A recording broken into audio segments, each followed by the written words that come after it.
Can we get everything we want? And what is the ultimate winning formula in life? Yes, we can. And it's actually very briefly summarized in this book, but it does work whether we're aware of it or not. In fact, it's the only thing that has ever worked. So if you're interested in knowing how it is, stay tuned because it's a very short 3.5 page chapter, and it's the last chapter of Neville Goddard's Your Faith is Your Fortune, which we've covered on my Patreon.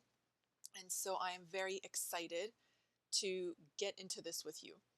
So the last chapter is called A Formula for Victory. That's exactly what it is. So if you're not familiar with Neville Goddard, you know that he uses the version of, first of all, he uses the Bible to teach what he teaches, and he specifically prefers the King James Version. So don't worry about that. Everything is in here anywhere, and as every single one of his chapters starts, it starts with a verse. So here we go. Every place that the sole of your foot shall tread upon, that have I given unto you. Joshua 1:3. So we begin the chapter, he says, the majority of people are familiar with the story of Joshua capturing the city of Jericho. So he's going to give us this analogy of how to conquer Jericho. Perfect formula for victory under any circumstances and against all odds. So it's not maybe this, maybe that. If it's this hard, it's literally all the time. It works every single time. There's never a time that it does not work. Okay. So he says under any circumstance and against all odds, it's going to work. It is recorded that Joshua was armed only with the knowledge. So he was only armed with the knowledge. All right. It's very, very interesting. It seemed physically impossible for Joshua to get beyond these massive walls and stand upon the city of Jericho. Yet he was driven by the knowledge of the promise that regardless of the barriers and obstacles separating him from his desires, he could stand upon the city. It would be given to him. So one thing to understand, it helps to have an esoteric or an occult background when breaking these things down. This is ancient wisdom, especially Old Testament is even older than the New Testament. So we have to break down the meaning of these certain things. So when foot is mentioned, okay, it can be literal, that's fine. There's a very, very famous passage from very popular, I remember on a TikTok live not long ago, maybe last month, someone asked about something about they had bad vibes or something like that against somebody, or they're paranoid. I was like, oh, you should just randomly like Google like warfare psalms, but there's a very good psalm, very popular, famous psalm, 91, that does mention this. And when you have a different understanding of it, it's very, very profound. So a foot is to understand something, to rise above it. And so it says, every place that the sole of your foot shall tread upon, that I've given to you, which means he's given him knowledge. Everywhere you go, if you're armed with the knowledge of how God thinks, how God works, how this world, the realm that we live in works, we are bound by divine and natural laws, super and supernatural laws, then you're armed for life, okay? If you understand that sometimes these things are not literal, they're often used in a more profound manner. But in any case, Psalm 91, for he will command his angels concerning you to guard you in all your ways. They will lift you up in their hands so that you will not strike your foot against a stone. That's verse 11 and 12, okay? And so the significance of that is that you won't have to tread the earth anymore once you are living from a different dimension. You're basically rising above the problems of the world, and your solutions are found in the spiritual. Solutions come from the heart, problems come from the mind, not the other way around.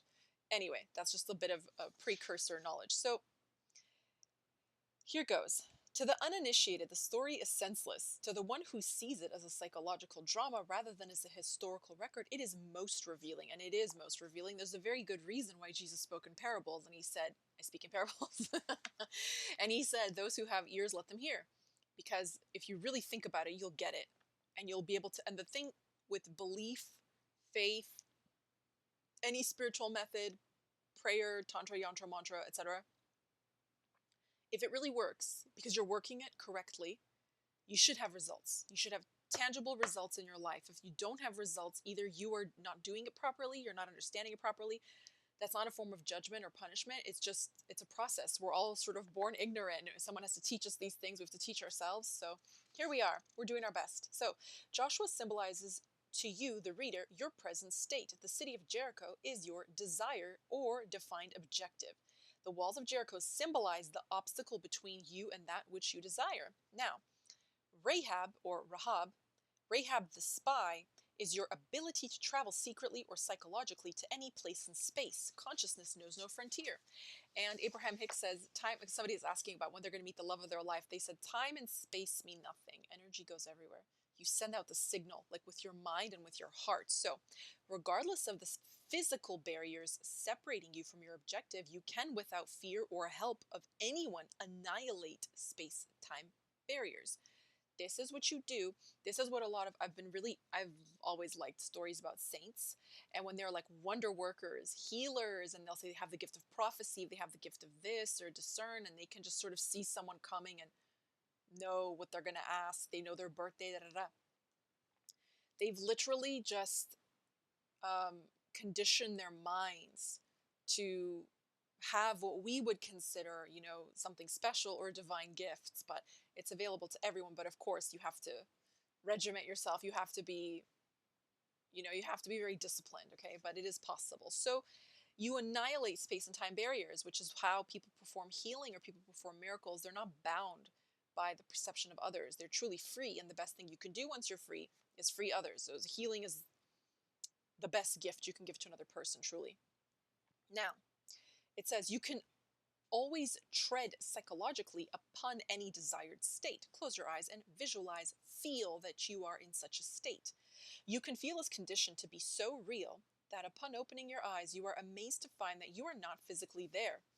Rahab the harlot symbolizes your infinite capacity to psychologically assume any desirable state without questioning whether or not you are physically or morally fit to do so. It doesn't really matter. And what you will understand too is if you think about like dream interpretation and just basically like, how people since the beginning of time have believed that God speaks to us in our dreams. The subconscious mind never sleeps, ever. The conscious mind needs sleep. You need sleep so you don't go nuts. But subconscious mind is active all the time, and that's the feminine principle. It's always working, it's always absorbing, it's always being impressed, it's always navigating, so it's putting out and receiving at the same time, much like the moon, much like women, our dualistic nature. It's very normal. This is the nature of the subconscious mind. It appears to be one thing, but is really another. And in this sense, it's trying to help you. So we have to release the barrier, which is the wall around the city, which is your conscious mind, has got to come into alignment with your subconscious mind for you to understand, okay, for you to receive insights, whether in your dreams or your waking life, etc. So here's the formula. First, he says, define your objective.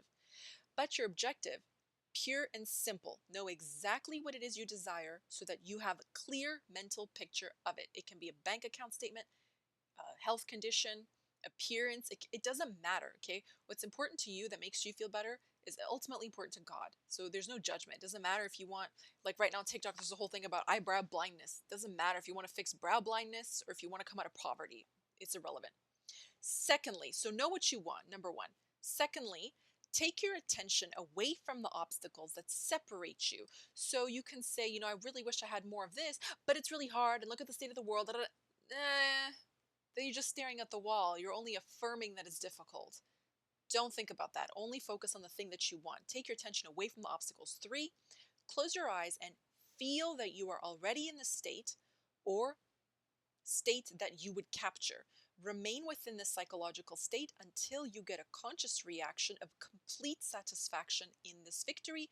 Then you can completely release it, slowly come back to yourself and open your eyes. And this takes a few seconds. Like you can do this in 10 seconds. You could do this in a minute. If you're not used to prayer and meditation, then it might just take you a bit of flexing of your imagination. It's like going to the gym. It's just a mental muscle that you build over time. There's nothing fussy. There's nothing mystical.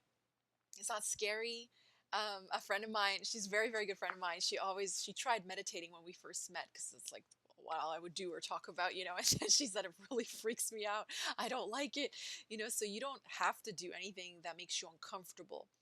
So you can just go to bed at night and think about these things. This is really good to talk to yourself, especially as you're about to drift into another state of consciousness. I believe there's something here that would be of value.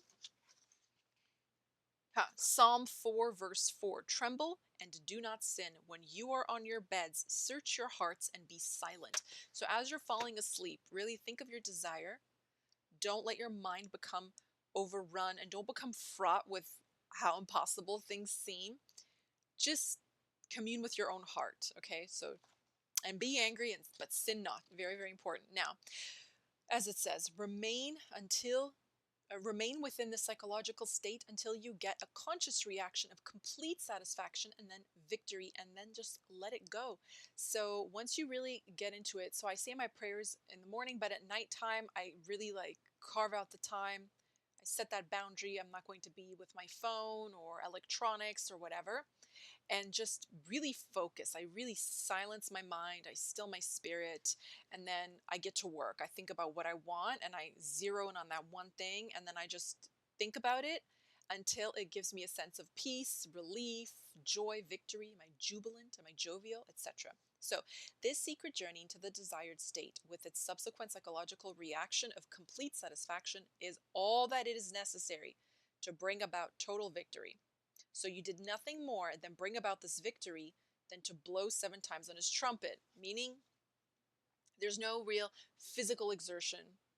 Okay. And breath is really important. Breath is like a tether, the soul's tether to your body. Obviously, it's the breath of life. We do need it. God breathed life into us. So you basically dwell in that state. And here it says, the seventh blast symbolizes the seventh day, a time of stillness or rest, the interval between the subjective and objective states, a period of pregnancy or joyful expectancy.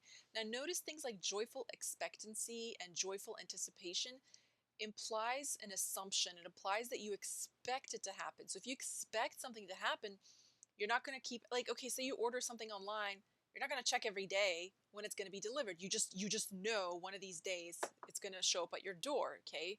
Maybe you'll check once or twice, but you need not, because you have an expected date of delivery and you've paid for it and it's all said and done. So this is how it works, okay? So the timing is ultimately in God's hands. So there's no point in being stressed out over it, because there's something much greater than us that knows far better.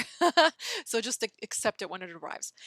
This stillness is not the stillness of the body, but rather the stillness of the mind. You will do this without doubt or fear, in a state of mind fixed in the knowledge of a prearranged victory. So your victory is given, it's a fact. So you don't have to worry about anything more. You will not be afraid of the enemy, because the outcome has been determined by the psychological state that preceded the physical offensive.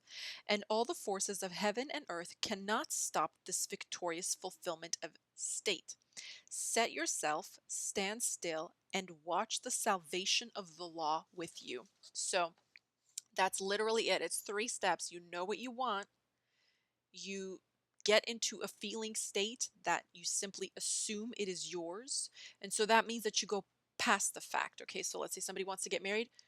Do not fantasize or visualize, whatever, imagine being proposed to. It can fall through between the proposal and the actual wedding day. Push it into the future. You're celebrating your 10-year anniversary. Your children have gone to university. You are on maybe like the honeymoon, or even like a 1 year, whatever, but you can be 85 and in your rocking chairs drinking sweet tea or something. Okay. You've been married for ages. You take it past that point. Same thing. If you're struggling with exams at school, you're not going to think about sitting there and being serene writing that exam. You're just going to project into the 2 years into the future. You're at your graduation. You have your first job out of school. That's it. Nothing else to consider. That means everything is done. So everything that had to happen for you to actually finish school, get married, be a homeowner, be perfectly healthy, mobile, and a flexible body of motion, it's already done. You take yourself out of anything in the meantime that could maybe fall through, and just push it way past the finish line. And then the third thing is just to assume it's done. That means you cannot doubt. Once it's set into motion, then you really believe it. It just stays there forever and ever.